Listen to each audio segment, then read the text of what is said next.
Section 1. You will hear a conversation between a printing company employee and a customer. First, you have some time to look at questions 1 to 5.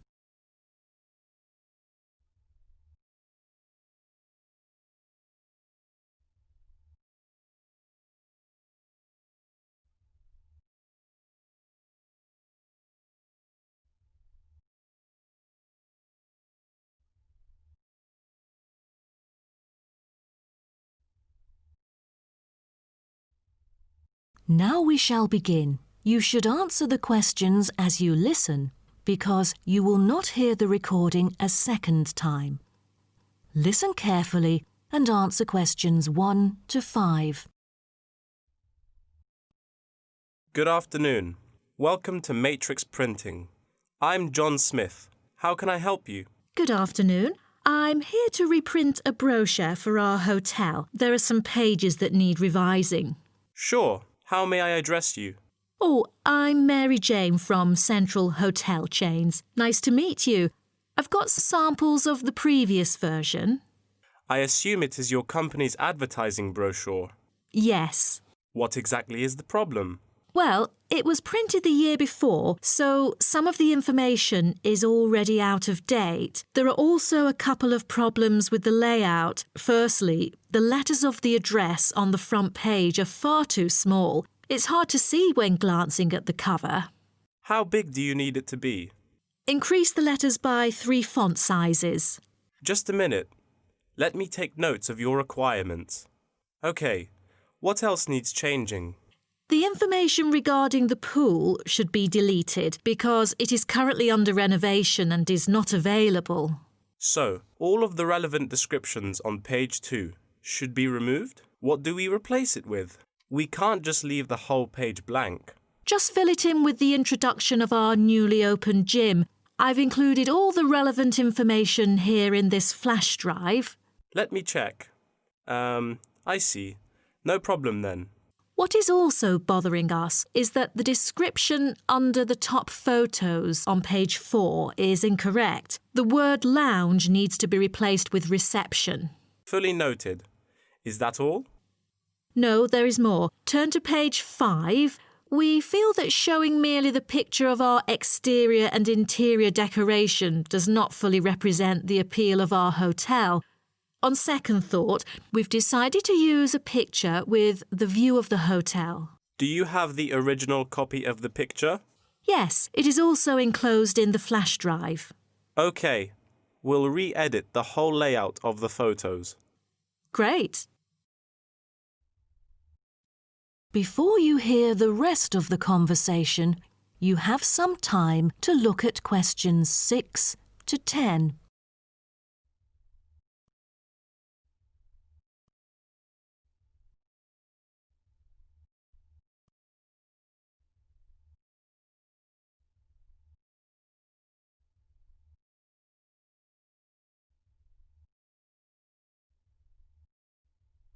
Now listen and answer questions 6 to 10.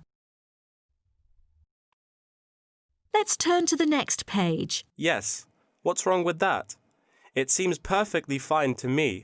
At first sight, it seems fine, but according to the feedback of the customers, the prices do not stand out. So, we want to change the print from black to red to make it pop out. Okay, I've made notes of all of your requests. Is there anything else? I appreciate it. Just one final request. Could you translate the whole brochure into Spanish? We have customers worldwide, you know, especially those from Latin countries. No problem. What about other languages, like Japanese, Chinese, or German? These are our most popular target languages. I have to ask the manager about the Chinese version. There's been a surging number of Chinese clients during recent years. However, we don't need German or Japanese translations, as we currently don't have many customers from those two countries. Sure. Just keep me updated. So, roughly, when can we get the revised print? We need it before the end of July. It's late June now. Roughly, it'll take 3 weeks to re-edit. So it will definitely be ready before the deadline. Great. To where shall we send the samples? The address is number 9 Green Drive, Clifton, NY 21300. How do you spell Clifton? CLIFFTON, Clifton. And the telephone number? It's 9030366602. Also, if you have any further questions, you can reach me through this number. OK. That is the end of section 1. You now have half a minute to check your answers.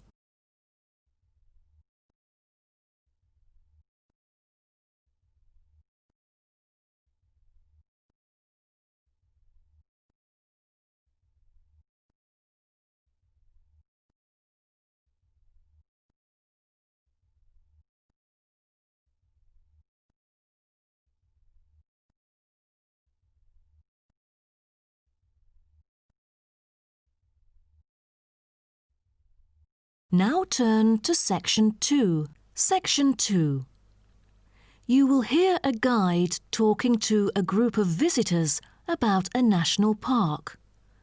First, you have some time to look at questions 11 to 16.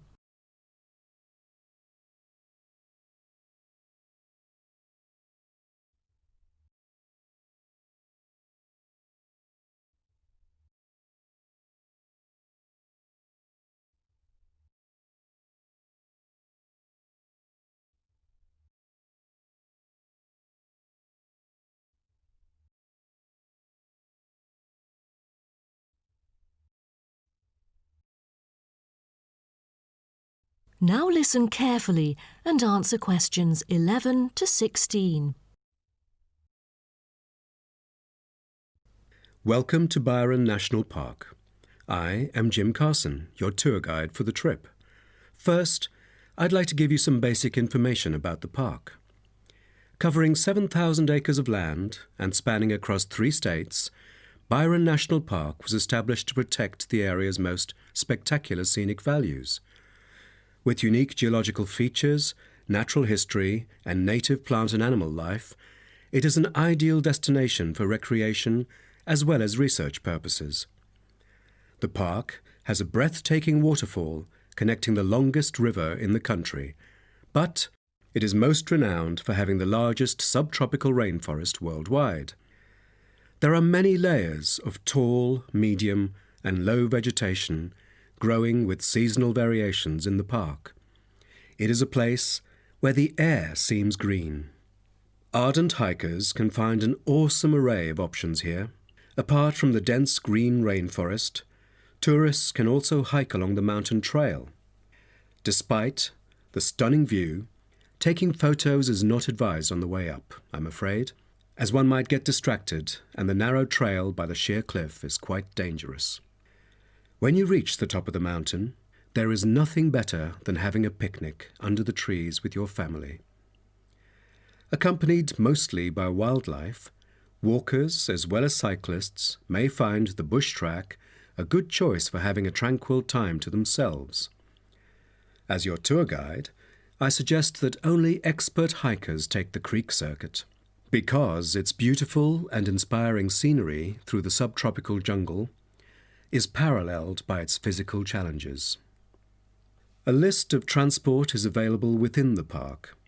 Bicycles are a popular choice, as it is the most flexible way to get around. Electric trams are temporarily closed for maintenance. Boat trips down the river are an ideal way to spend a tranquil afternoon.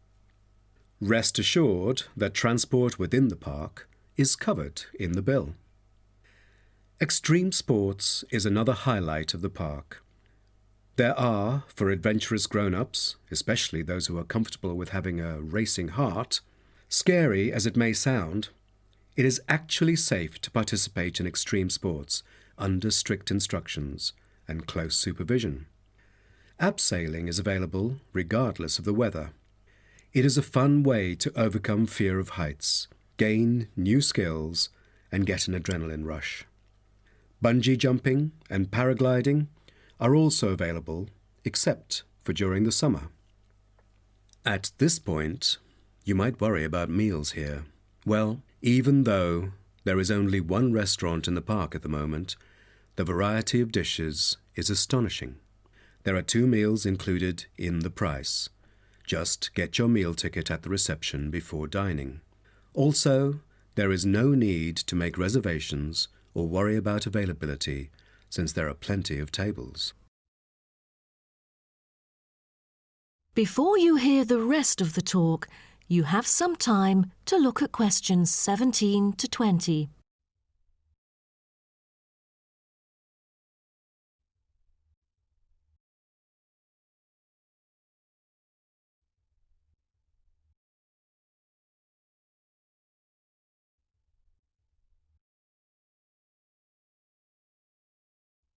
Now listen and answer questions 17 to 20. During your stay here, you might want to know what there is to do. Let's turn to the plan so I can familiarize you with the layout of the park. Most tourists would choose to stay in our guest house, located in the southeast corner. It features 63 tastefully appointed guest rooms, many of which offer spectacular views of the park. You'll find a home away from home at our guest house. But for those who want to experience the natural beauty up close, there is also a campsite. When you get out of the guest house, go straight ahead, turn right at the end of the road. To your left, there is a campsite amongst the trees where you could spend a night under the stars together with owls and chipmunks. If you look at the top left of the plan, you will notice a picnic area. You can either bring your own food, or we can deliver food to you. Barbecue is an option. The business centre is situated directly opposite the picnic area. It provides flexible, fully serviced offices, conferencing suites, meeting rooms, and is equipped with the latest multimedia facilities. Wired, as well as wireless, high-speed internet is available within the entire premises. The centre is designed to cater to both individual travellers and corporate groups.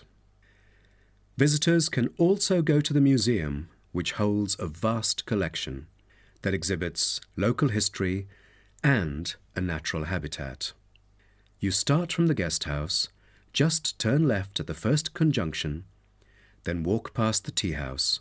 Turn right. You'll see the museum after making the third right. Have you found it? Pretty easy, right? To spend a delightful afternoon with a book and a fresh cup of coffee, you can go to the only cafe in the park. From the guest house, you go straight, then take the second right, and you'll see the cafe right in front of you. You might want to check out our all-season tennis court, which offers instruction for all ages and skill levels. It is located right opposite the cafe. That is the end of section 2. You now have half a minute to check your answers.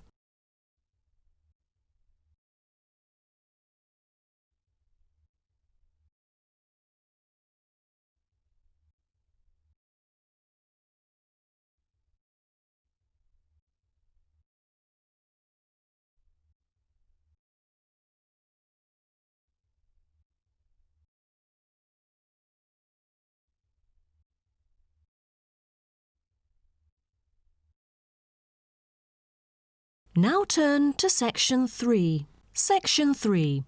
You will hear 2 students called Helen and Paul talking to their tutor about a nursing course. First, you have some time to look at questions 21 to 24.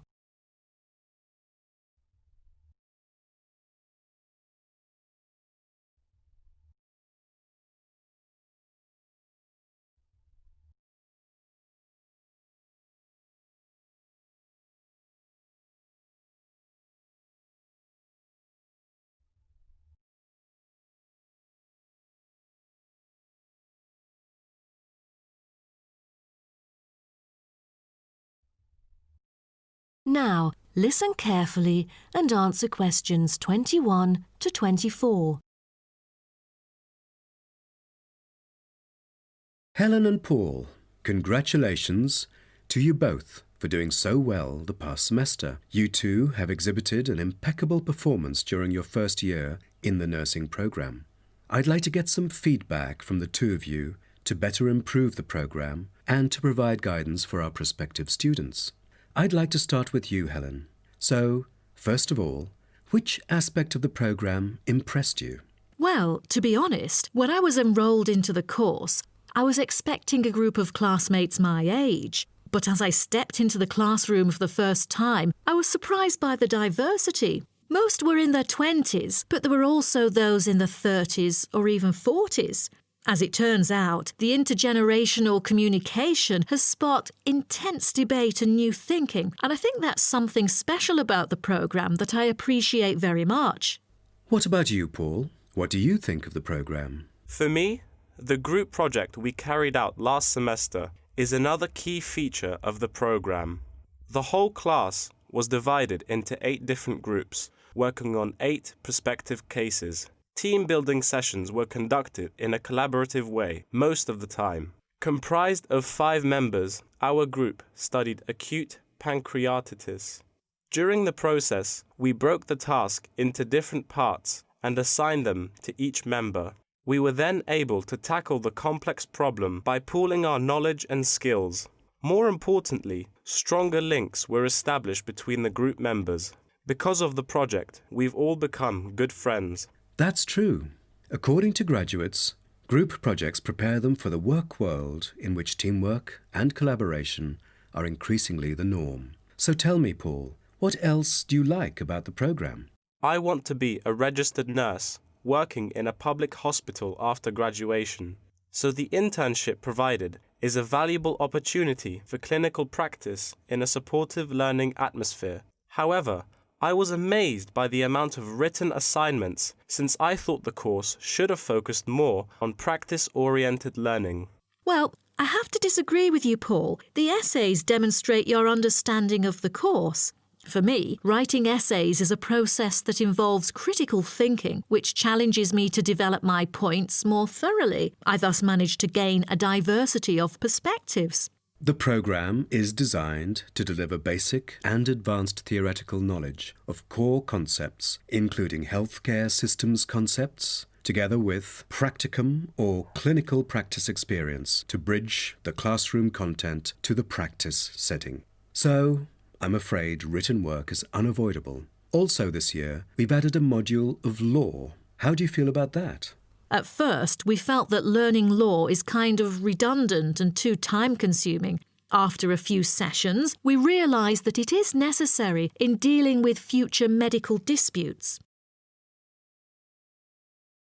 Before you hear the rest of the talk, you have some time to look at questions 25 to 30.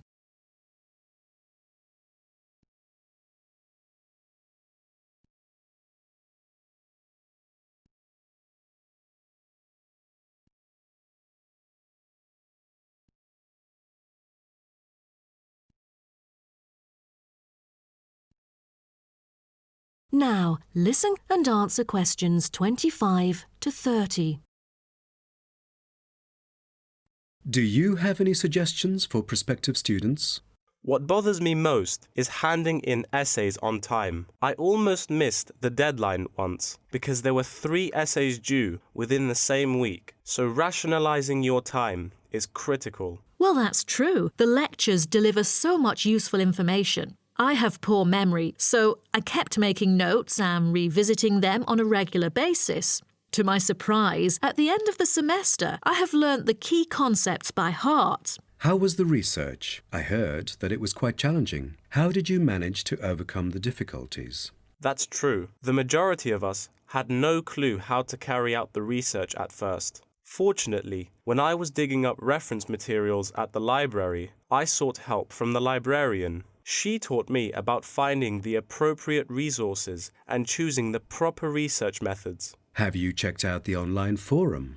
Yes, it has become a habit for me to visit the forum regularly. In a sense, it extends classroom learning. It is where the students post academic problems that they come across and get support from the faculty members. Some of my classmates didn't do so well during the placement tests. I feel that background reading is necessary. Lastly, do you have anything to say to the freshmen?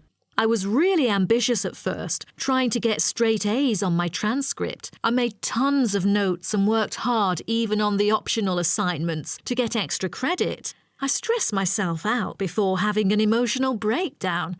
After consulting my advisor, I found it important to set realistic goals. Don't push yourself too hard. It is wise to sort out your priorities. Thank you for coming here today and providing valuable feedback on the program. Have a great summer break. That is the end of Section 3. You now have half a minute to check your answers.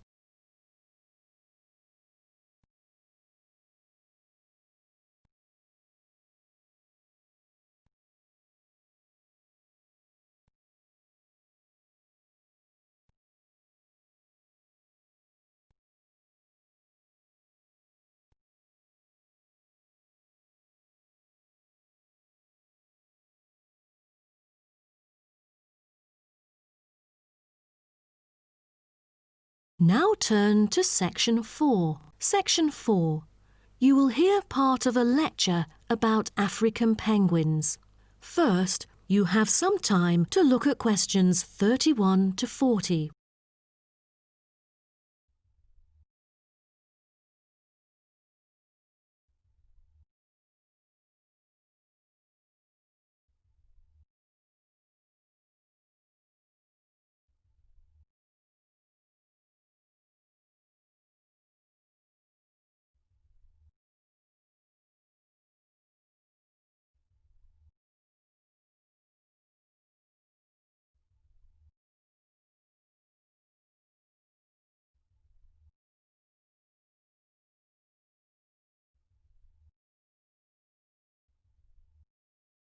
Now, listen carefully and answer questions 31 to 40. Good morning, everyone. Today's lecture is about a type of adorable animal, the penguin. When you think of penguins, you may picture them surrounded by snow and ice. But not all penguins live where it's cold. African penguins live in the southern tip of Africa. They are usually found within 40 kilometres of the shore and on a number of its surrounding islands. African penguins are also known as jackass penguins because they make donkey-like braying sounds to communicate. African penguins can keep their body temperature at a stable level, but their land habitat can get quite warm, so there are a number of ways for them to stay cool. They limit their daylight movements on breeding sites on land to early mornings and early evenings to avoid too much sun. The pink glands above their eyes can help them cope with the temperate climates. Like other penguins, African penguins spend most of the day feeding in the ocean, which also helps keep them cool. Being a type of small to medium-sized penguin species, African penguins average about 60 centimetres tall and weigh up to 3.6 kilograms. They have a black stripe and a pattern of unique black spots on their chest. Males are larger than females and have larger beaks. Even though they are categorised as birds, African penguins aren't able to fly because of their heavy bones. Their wings are more like flippers that make them particularly suited for life in the water. When they're on land, their flippers and their tails help them keep their balance and walk upright.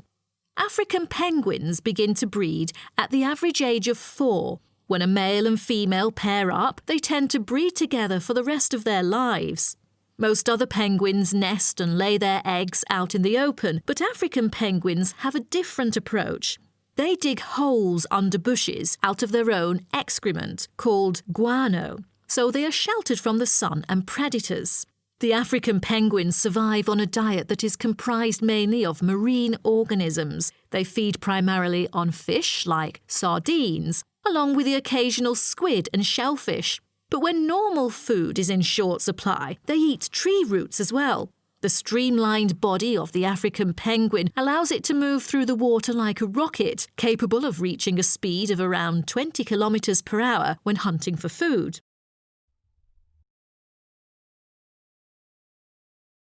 The African penguin's smaller size means that it has many predators both in the water and also on dry land. Their natural predators at sea include seals and sharks. The biggest threat to them on land is not just towards the adult penguins. The penguin chicks are sometimes taken by seagulls into the air and dropped from above. The seagulls could thus feed on them. At risk from predators, young penguins are protected for about 40 days after hatching by both parents. They will leave the colony when they are between 3 to 5 months old and will return a few years later. The entire surface of their body is densely covered with feathers, which fall off during the winter. This process is called molting and takes about 3 weeks to complete. During that time, they are unable to forage. Therefore, prior to this, African penguins spend about 5 weeks laying down fat deposits. They generally live between 10 to 15 years. However, many do not reach their full lifespan. Their population has drastically declined. Approximately 120,000 African penguins remain in the wild, and their population has decreased by 90% in the past 60 years. They are considered to be vulnerable and have been listed as being endangered. 2 major factors have contributed to their decline. They are struggling for nesting space due to human disruption and competing for food due to overfishing and pollution. With the limited number of breeding pairs, survivorship becomes difficult for African penguins. This makes them especially vulnerable as environmental conditions change or an outbreak of a disease occurs. For instance, avian malaria has caused 27% of the captive breeding penguins' deaths annually. The more genetic diversity there is within a species, the higher the likelihood that at least some of the individuals will adapt and survive. That is the end of section 4. You now have half a minute to check your answers.